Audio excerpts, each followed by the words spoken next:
Director Kishore பெலேக்கர் இயக்கத்தில் விஜய் சேதுபதி, அரவிந்த் சாமி, அதித்தி ராவ் நடிப்பில் வெளியாகிருக்க படம் தான் காந்தி டாக்ஸ். இந்த படத்தோட விமர்சனத்தை தான் இந்த வீடியோல பார்க்க போறோம். மாலை முரசு ஃபைவ் பிரசன்ஸ். இது படம் எப்படி இருக்கு? நான் உங்க விஜய் டாமினிக்.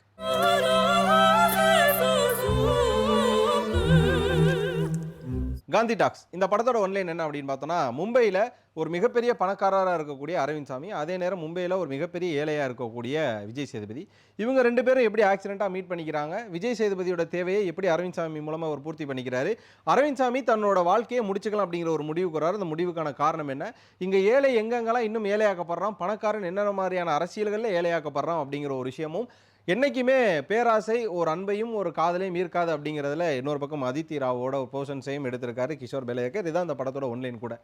இந்த படத்தோட பிரீஃப் அப்புறம் நகர விதம் என்ன அப்படின்னு பார்த்தீங்கன்னா, மும்பையில் ஒரு சாதாரணமாக அதாவது மிடில் கிளாஸ்னு கூட சொல்ல முடியாமல் ஒரு லோ கிளாஸ் கேட்டகரியில் வாழக்கூடிய நபராக விஜய் சேதுபதி இருக்கார். ஆஸ் யூஷுவல் ஒரு கஷ்டப்படக்கூடிய ஒரு ஒரு வாலிபர் அப்படின்னா என்னென்ன இருக்கும், நல்லபடியாக படிச்சுட்டு வேலை கிடைக்காம இருக்கும். அதே மாதிரி ஒரு பக்கம் அவருக்கு வேலை கிடைக்கல. அப்படி வேலைக்கு அப்ளை பண்ணும்போது அங்கே வந்து இவர்கிட்ட லஞ்சம் கேட்குறாங்க. லஞ்சம் கொடுத்தீங்கன்னா வந்து உங்களுக்கு வேலை தரோம் அப்படின்னு. பட் அந்த லஞ்சம் கொடுக்குறதுக்கு இவர்கிட்ட காசு இல்லை. அதே நேரம் ஒரு இன்டர்வியூ போகிறப்ப பார்த்தீங்கன்னா, அங்கே ஒரு பிட்பாக்கெட் அடிக்கிற ஒரு திருடன் வரான். அந்த திருடனை பார்த்துட்டு விஜய் சேதுபதி கடந்து போகிறாரு.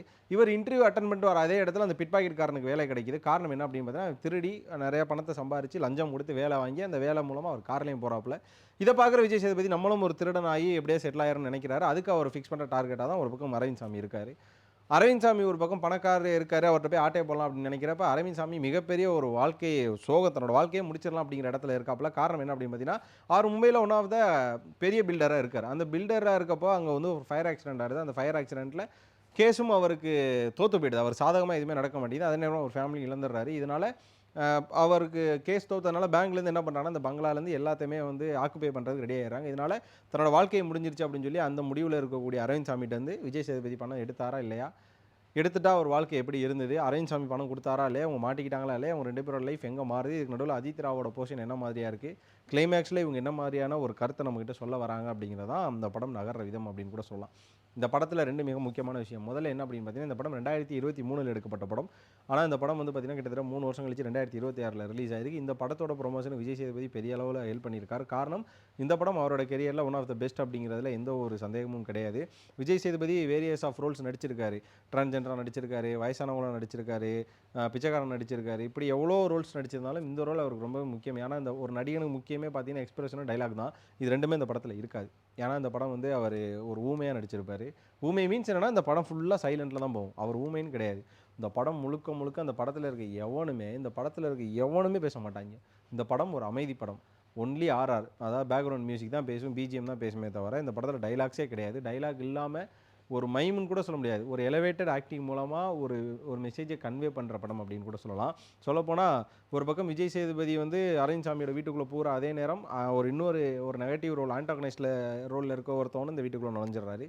அவர் நுழைஞ்சதுக்கப்புறமா ஒரு டாம் அண்ட் ஜெரி இல்லைனா சுந்தரா டிராவல்ஸ் நடக்கும் தெரியுமா, ஒரு பக்கம் வினி சக்கரவர்த்தி இருப்பார், வடிவேலன் முரளி இருப்பாங்க. அதே மாதிரி இங்கே வந்து அரவிந்த் சாமி வீட்டுக்குள்ளே இவங்க ரெண்டு பேர் இருந்து எப்படி மாட்டிக்காமல் திருட போகிறாங்களா இல்லையா அப்படிங்கிற நகர விதங்கள். ஒரு கட்டத்தில் அரவிந்த் சாமி என்ன மாதிரியான விஷயங்கள்லாம் பண்ணுறாரு அப்படிங்கிற மொமெண்ட்டு கிளைமேக்ஸில் நீ எங்கே போய் என்ன நடந்தாலும் சரி, நேர்மையின் வழி நடந்தால் தான் உனக்கு வாழ்க்கை நிற்கும் அப்படின்ற பட்சத்தில் லஞ்சம் வாங்கின அதிகாரிக்கு என்ன ஆகுது, விஜய் சேதுபதி அவர் ஆசைப்பட்ட வேலை கிடைச்சதா இல்லையா, இல்லை குப்பல்ற வேலை கிடைச்சாலும் அது சிறப்பாக பார்க்கணும் அப்படிங்கிற மாதிரி ஒரு நல்ல மெசேஜோட கிளைமேக்ஸை முடிச்சிருக்காங்க அப்படின்னு சொல்லலாம். அந்த படத்தோட பாசிட்டிவ் என்ன அப்படின்னா, இது ஒரு மிகப்பெரிய போல்ட் அட்டம்ப்ட். அது மிக முக்கியமான ஒன்று. இன்றைக்கி உட்காந்து டைலாக் அவன்கிட்ட தீட்டி நான் யாருன்னு தெரியுமா, அவர் நடந்து வந்தால் சூறாவளி, படுத்தா சுனாமின்னு சொல்லி டைலாக் எழுதுறாங்க. ஆனால் இந்த டைலாகும் இல்லாமல் நான் வந்து கண்டென்ட் மூலமாக படத்தை எலவேட் பண்ணுவேன்னு எடுத்த கிஷோர் பெலேக்கர் வந்து ஒரு ஒரு ஒரு அட்டம்ப்ட் அடித்த ஒரு ஸ்ட்ராங்கான ஒரு கிரியேட்டர் அப்படிங்கிற மாதிரி தான் என் கண்ணுக்கு தெரியுது. அதே நேரம் இந்த டைலாக் இல்லைனாலும் நான் நடித்து அது மூலமாக எலவேட் பண்ணுவேன் அப்படிங்கிறதுல ஒரு பக்கம் விஜய் சேதுபதி, இன்னொரு பக்கம் இன்னும் அரவிந்த் சாமியும் நடித்த விதம் அப்படிங்கிறது elevation to the core. Aditi Rao அவங்களுக்கு சின்ன சின்ன போர்ஷன்ஸ் இருந்தாலும் அவங்க நடித்ததே இன்னும் கோர் அப்படின்னு கூட சொல்லலாம். இந்த படத்தில் இவ்வளோ டைட்டாக போகிற போர்ஷன்ஸில் காமெடியை இன்புட் பண்ணது இன்னும் நல்ல விதமாக இருந்தது. இந்த படத்துக்கு டிஓபி அருமையாக பண்ணியிருக்காங்க, மியூசிக் இன்னும் அருமையாக பண்ணியிருக்காங்க. டெக்னீஷியன்ஸால் உயர்த்தப்பட்ட படம் அப்படின்னா அது கண்டிப்பாக இந்த வாரம் ரிலீஸ் ஆனதில் காந்தி டாக்ஸ் அப்படின்னு கூட சொல்லலாம். இந்த படத்துக்கு நெகட்டிவ் என்ன அப்படின்னு பார்த்தீங்கன்னா, இதை இந்தியாவில் எடுத்தது, குறிப்பாக அது தமிழில் ரிலீஸ் பண்ணது.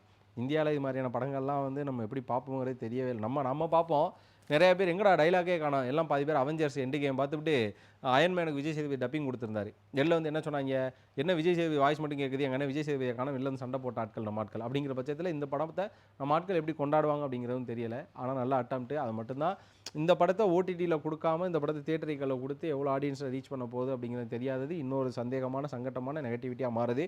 ஆனாலும் காந்தி டாக்ஸ் ஒரு நல்ல சோஷியல் மெசேஜோட டைலாக்கே இல்லைனாம படம் எடுத்தாலும் நல்ல படமாக எடுக்கலாம் அப்படிங்கிறது நல்ல உதாரணமாக இருக்குது. காந்தி டாக்ஸ் பார்த்ததுக்கப்புறமா உங்களுக்கு என்ன விஷயம் தோணுது அப்படிங்கிறத கண்டிப்பாக கமெண்ட்டில் சொல்லுங்கள். இந்த வீடியோ பிடிச்சிருந்தா லைக் பண்ணுங்கள், ஷேர் பண்ணுங்கள். மறக்காமல் மாலை முரசு வைப்பை சப்ஸ்கிரைப் பண்ணிவிட்டு பக்கத்தில் இருக்க பெல் ஐக்கானை கிளிக் பண்ணிக்கோங்க.